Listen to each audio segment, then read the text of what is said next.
प्रभूची स्तुती हो. माझं नाव आहे पास्टर राजेश केदावे आणि सर्वांचं या व्हिडिओमध्ये स्वागत असो. आणि येशू ख्रिस्त तुम्हाला आणि तुमच्या फॅमिलीला आशीर्वादित करो आणि तुम्हाला सुरक्षित ठेव. आणि तुम्हाला माहिती की आपण 5-6 महिन्यापासून आपण जे शेवटच्या दिवसाच्या घटना होणार आहेत त्यावर आपण मनन करत आहोत. मागच्या व्हिडिओमध्ये आपण येशू ख्रिस्ताचे जे दुसरं आगमन आहे त्यावर आपण मनन केलेलं आहे. आणि आज आपण येशू ख्रिस्ताचे जे 1000 वर्षाचे जे राज्य आहे त्यावर आपण मनन करणार आहोत. आणि आर्मगेडोनच्या लढाईमध्ये सैतानाची आणि ख्रिस्त विरोधी खोटा संदेष्टा यांची काय अवस्था झाली हे पण आज आपण बघणार आहोत. तर मुख्य संदेश चालू होण्याच्या अगोदर मी तुम्हाला थोडक्यात शेवटच्या दिवसाच्या घटना होणार आहे ते थोडक्यात मी तुम्हाला सांगू इच्छितो, कारण ज्यांनी पहिले व्हिडिओ बघितले नसेल त्यांना थोडी कल्पना येईल.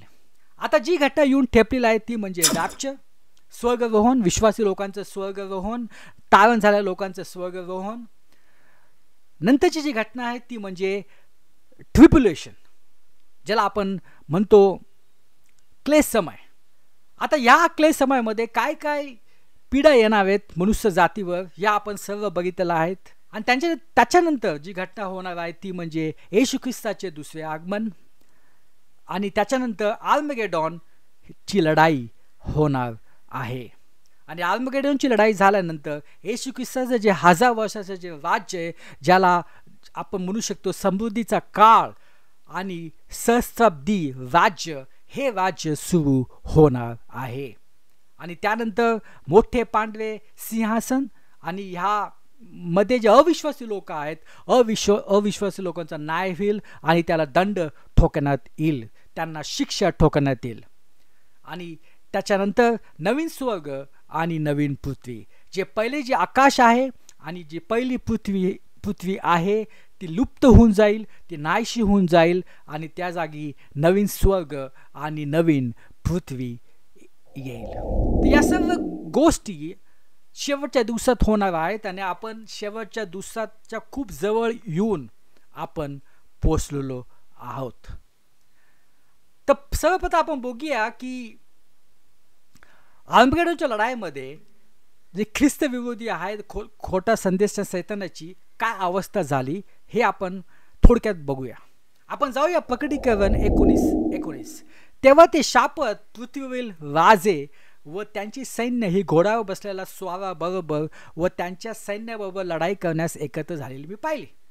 आता इथं म्हटलं आहे शापत म्हणजे ख्रिस्त विरोधी, पृथ्वीवरील राजे म्हणजे देशातील मुख्य आणि त्यांचे सैन्य. आता हे सर्वजण एकत्र झालेले होती. काय एकत्र झाले होती? लढाई करण्यासाठी. कोणाची लढाई करण्यास एकत्र झाली होती? तर म्हटलं आहे की घोड्यावर बसलेला स्वारा बरोबर व त्याच्या सैन्याबरोबर म्हणजे येशू ख्रिस्ता बरोबर.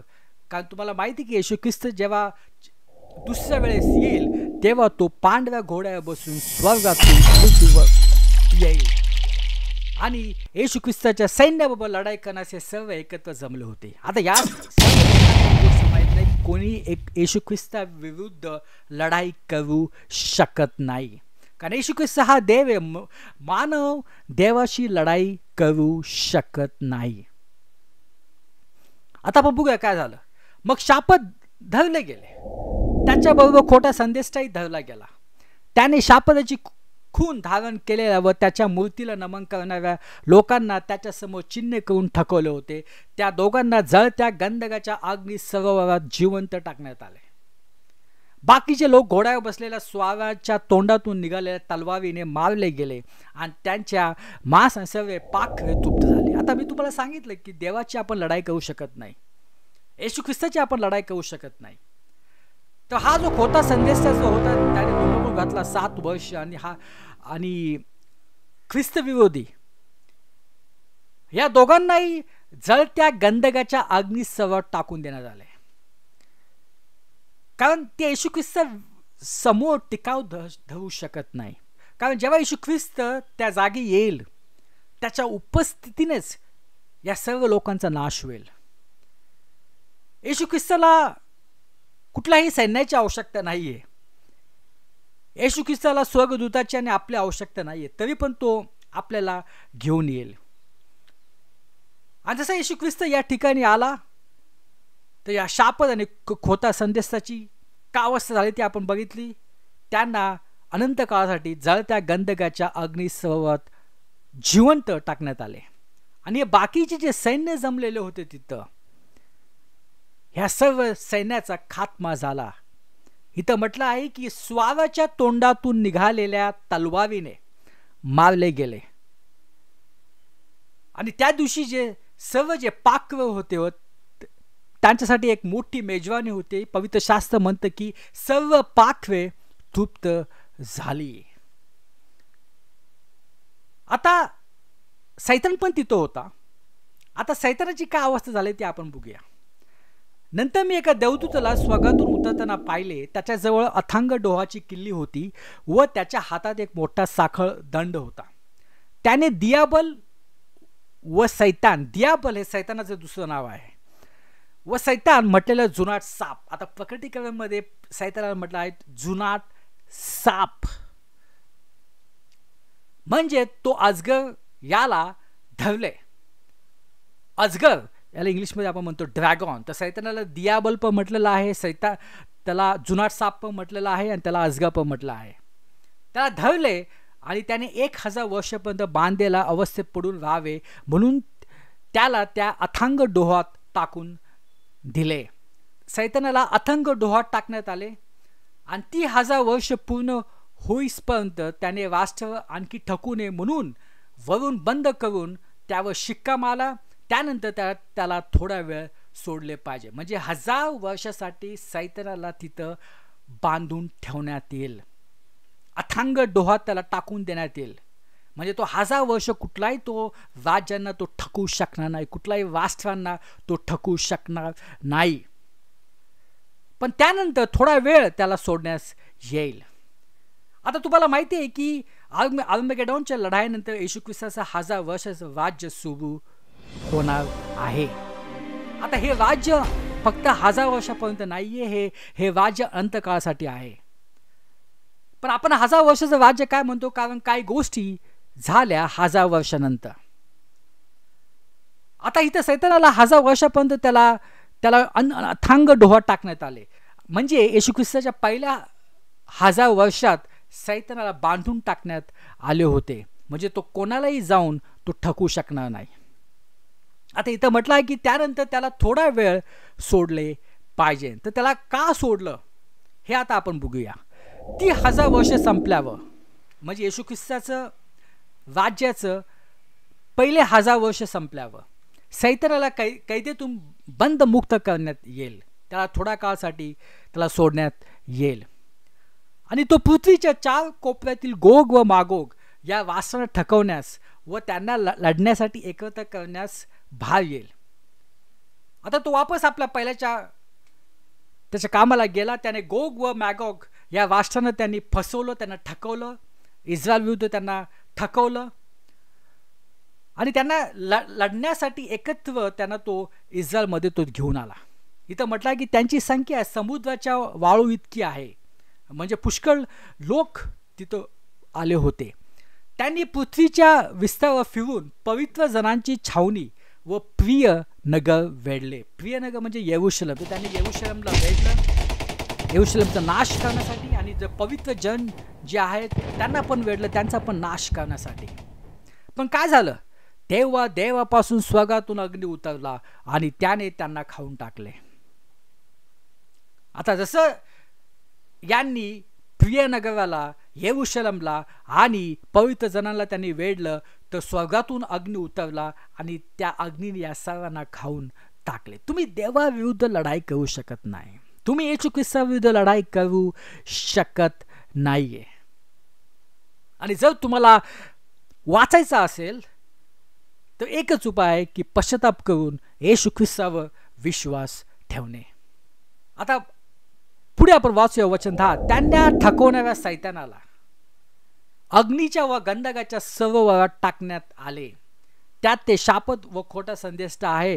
तेव्हा त्यांना रात्रंदिवस युगानुयुग पीडा भोगावी लागेल.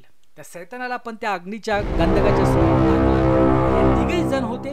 त्यामध्ये खोटा संदेष्टा, ख्रिस्तविरोधी आणि सैतान. अनंत काळासाठी आता त्यांना तिथं पीडा भोगावी लागणार आहे. तर या दोन्ही अध्यायावरून आपल्याला समजलं की आर्मगेडॉनच्या लढाईमध्ये काय काय होणार आहेत आणि सैतान, ख्रिस्तविरोधी आणि खोटा संदेष्टा यांची काय अवस्था होणार आहेत आणि जे सैन्य जमलेलं होतं येशू ख्रिस्ताची लढाई करण्यासाठी त्यांची काय अवस्था होईल हे पण आपण बघितलं. या सर्व गोष्टी आर्मगेडॉनच्या लढाईमध्ये झालेला आहे. आता आपण जाऊया 2 पेत्र अध्याय 3:8. परंतु प्रिय मित्रांनो, ही एक गोष्ट विसरू नका की प्रभूला एक दिवस 1000 वर्षासारखा आणि 1000 वर्ष एक दिवसासारखी आहेत. आता इथं काय म्हटलेलं आहे की 1000 वर्ष प्रभूसाठी एक दिवस आहे. तर हा फॉर्म्युला तुम्ही लक्षात ठेवा. 1000 वर्ष म्हणजे प्रभूसाठी एक दिवस आहे. आता हे वचन मी तुम्हाला का सांगितलं की आता आपण एक माहिती काढूया की येशू ख्रिस्ताचं जे राज्य जे येणार आहेत त्याच्या किती जवळ येऊन आपण पोचलेलो आहे. असं तुम्हाला माहिती आहे की त्याच्या अगोदर क्लेश समय होणार आहे 7 वर्षाचा आणि त्याच्या अगोदर होणार आहे रॅप्चर. जर आपल्याला रॅप्चर कधी होणार आहे ही गोष्ट आपल्याला समजली तर आपल्याला समजेल की येशू ख्रिस्ताचं राज्याच्या किती जवळ येऊन आपण ठेपलेलो आहे. तर त्यासाठी पहिली गोष्ट खूप आवश्यक आहे. शेवटच्या दिवसाच्या घटना आपल्याला कधी होणार आहे आता कोणी सांगू शकत नाही की ह्या घटना या तारखेला होणार आहेत, या वर्षी होणार आहेत. पण आपण एक देवाच्या कृपेने आपल्याला गोष्टी समजू शकतील की आपण ह्या घटनेच्या किती जवळ येऊन आपण पोचलेलो आहोत. पण त्यासाठी आपल्याला काय गोष्टी समजणे खूप आवश्यक आहे. पहिली गोष्ट म्हणजे की ज्या पृथ्वीमध्ये आपण राहतो आहोत त्या पृथ्वीचं वय किती आहे, किती वर्ष झाले पृथ्वीला उत्पन्न होऊन. आता जर तुम्ही हा प्रश्न जर तुम्ही जे सायंटिस्ट आहेत, जे सेक्युलर मीडिया आहेत आणि जे जगातील लोक आहेत त्यांना तर विचारला तर ते म्हणतील की पृथ्वी जी आहे ती 3.5 अब्ज वर्षाची आहे आणि हा त्यांचा ठाम विश्वास आहे. पण जेव्हा ते असं म्हणतात की पृथ्वीला 4.5 अब्ज वर्ष झालेले आहेत पण त्याचा ते पुरावा देऊ शकत नाहीत. जर आपण विचारलं की पहिल्या 1 लाखाच्या वर्षात काय झालं पृथ्वीमध्ये, कुठली कुठली मानव जाती होती, कुठले कुठले देश होते, कुठले कुठले प्राणी होते. जर आपण विचारलं की 10 लाख वर्षानंतर काय झालं तर या गोष्टी ते आपल्याला सांगू शकत नाहीत, ते पुरावा देऊ शकत नाहीत. पण ते म्हणतात की पृथ्वी 4.5 अब्ज वर्षाची आहे. पण पवित्र शास्त्राच्या अनुसार आणि जे येशू ख्रिस्तावर विश्वास ठेवतात, जे पवित्र शास्त्रावर विश्वास ठेवतात, जे ख्रिस्ती लोक आहेत, आपला हा विश्वास आहे की पृथ्वीला 6000 वर्षापर्यंत वर्ष झालेले आहे आणि त्याचा आपण पुरावा देऊ शकतो. आता तुम्हाला माहिती आहे की पवित्र शास्त्रामध्ये वंशावळी आहे आणि वंशावळीमध्ये कुठल्या व्यक्तीचा कधी जन्म झाला, कुठला व्यक्ती कधी दगावला, कधी त्याचं मरण झालेलं आहे, या सर्व गोष्टी सांगितलेल्या आहेत.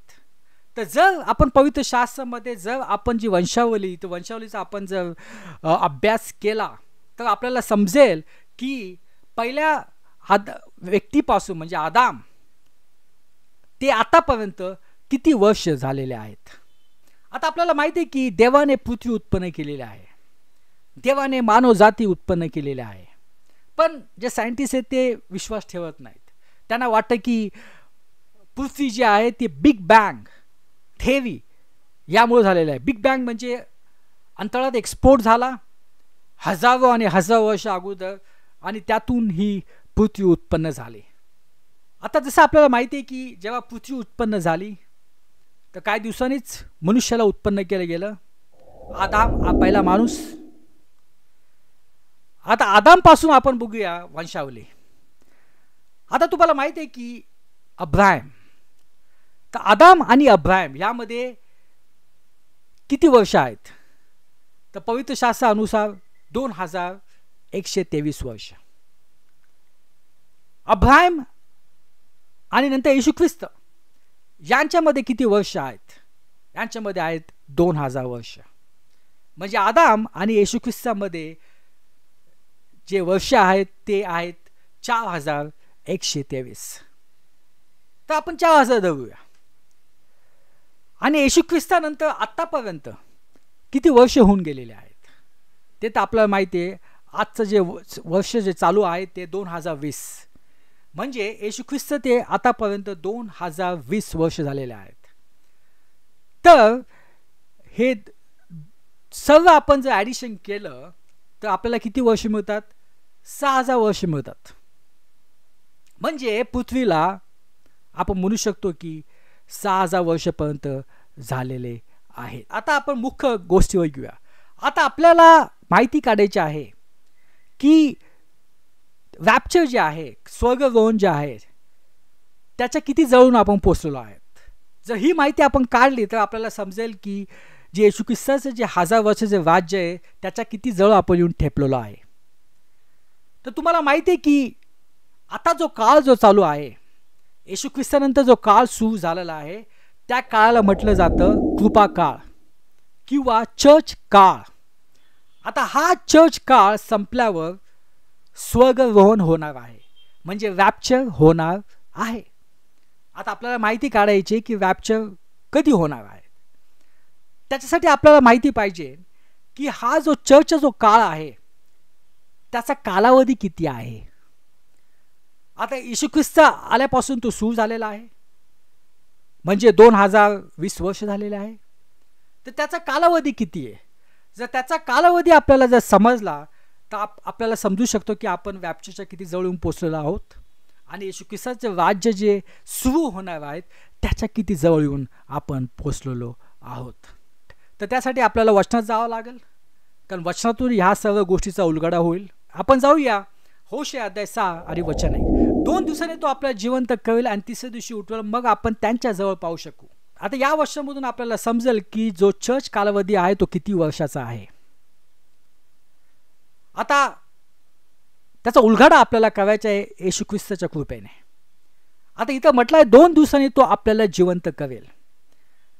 आता एक लक्षात घ्या, ही भविष्यवाणी होशेनी दिलेली आहे आणि ती कोणासाठी आहे? ती यहुदी लोकांसाठी आहे, ती विश्वासी लोकांसाठी नाही आहे, यहुदी लोकांसाठी आहे. आता तुम्हाला माहिती आहे की यहुदी लोक आता सध्या येशू ख्रिस्तावर विश्वास ठेवत नाहीत, म्हणजे ते धार्मिकरित्या ते मेलेले आहेत. तर त्यांना जिवंत होणं खूप आवश्यक आहे. जर ते जिवंत झाले नाही तर ते स्वर्गात प्रवेश करू शकणार नाही. आणि तुम्हाला माहिती आहे की क्लेश समयामध्ये त्यांना या सर्व गोष्टीचा पश्चाताप झाला. त्याने येशू ख्रिस्तावर विश्वास ठेवला, त्याने येशू ख्रिस्ताला उद्धारकर्ता म्हणून त्याने स्वीकारलं, म्हणजे क्लेश समयाच्या शेवटी ते जिवंत झाले. आता इथं काय म्हटलंय? 2 दिवसांनी तो आपल्याला जिवंत करेल आणि तिसऱ्या दिवशी उठवेल. आता 2 दिवस म्हणजे आपल्याला माहिती आहे, आपला तो फॉर्म्युला माहिती आहे, 2 दिवस म्हणजे 2000 वर्ष. तर 2000 वर्षांनी यहुदी लोक जिवंत होतील, याचा तो अर्थ आहे. आणि आपल्याला माहिती आहे की क्लेशमयमध्ये ते जिवंत झाले. याहून आपल्याला समजतं की चर्चचा जो कालावधी आहे, जो कृपा काळ आहे, तो किती वर्षाचा असेल? तो असेल 2000 वर्षाचा. कारण इथे काय म्हटलंय? 2 दिवसांनी तो आपल्याला जिवंत करेल, म्हणजे 2000 वर्षानंतर रॅप्चर होईल आणि क्लेश समय सुरू होईल आणि त्यामध्ये हे यहुदी लोक ते जिवंत होतील धार्मिकरित्या. आणि ते म्हटलंय की तिसऱ्या दिवशी उठवेल, मग आपण त्यांच्याजवळ पाहू शकू. म्हणजे येशू ख्रिस्ताचं जेव्हा राज्य स्थापन होईल त्या राज्यामध्ये यहुदी लोक येशू ख्रिस्ताच्या उपस्थितीमध्ये ते राहतील. तर या वर्षात आपल्याला समजतं की जो चर्चचा जो कालावधी आहे तो कालावधी आहे 2000 वर्षाचा. काट. आणि जसं आपल्याला माहिती आहे की आपण 2000च्या वर्षाच्या अगदी जवळ येऊन आपण ठेपलेलो आहोत. म्हणजे कधी पण आता स्वर्गरोहण होऊ शकतं, कधी पण आता रॅप्चर होऊ शकतं.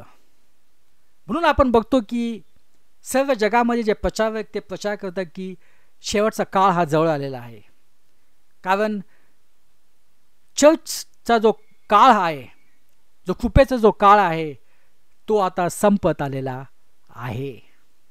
आणि त्याचा अवधी आपण बघितला, त्याचा अवधी असणार 2000 वर्ष. तर तो कधी पण संपेल आणि कधी पण संपल्यावर रॅप्चर होईल, क्लेशसम होईल आणि त्यानंतर येशू ख्रिस्ताचं जे 1000 वर्षाचं जे राज्य आहे ते सुरू होईल. आता आपण जाऊया डॅनियलमध्ये आणि जी भविष्यवाणी केली गेलेली होती येशू ख्रिस्ताच्या राज्याची, ती भविष्यवाणी आपण बघूया. डॅनियल अध्याय 7. माझ्या रात्रीच्या दृष्टांतात मला मनुष्य प्राण्याच्या आकृतीसारखा काहीतरी दिसले. तो ढगांवरून येत होता. तो प्राचीन राजाकडे आला. त्याला राजासमोर आणण्यात आले. मग त्या मनुष्यप्रमाणे दिसणाऱ्या अधिकार, वैभव व संपूर्ण सत्ता देण्यात आले. सर्व लोक, राष्ट्र व निरनिराळे भाषा बोलणारे सर्व त्याची सेवा करणार होते. त्याची सत्ता चिरंतन होती. काय म्हटले? त्याची सत्ता चिरंतन होती. त्याचे राज्य कायमचे होते. त्याचा कधीही नाश होणार नाही. म्हणजे येशू ख्रिस्ताचे जे राज्य आहे ते फक्त 1000 वर्षाचं नसून ते राज्य कायमचे आहे. ते राज्याचा कधीही नाश होणार नाही. ते राज्य अनंत काळसाठी आहे. तर याची भविष्यवाणी डॅनियलने केली होती 1000 वर्ष अगोदर. आपण जाऊया दुसऱ्या भविष्यवाणीकडे, यशाया 9. कारण आमच्यासाठी बाळ जन्मलेला आहे. आता हे जे वचन आहे आपण नेहमी ख्रिसमसला आपण ह्या वचनाचा उल्लेख करतो. आमच्यासाठी बाळ जन्मला आहे, आम्हाला पुत्र दिला आहे, त्याच्या खांद्यावर सत्ता राहील. आता इथं येशू ख्रिस्ताचे येण्याचं भविष्यवाणी दिलेले आहे.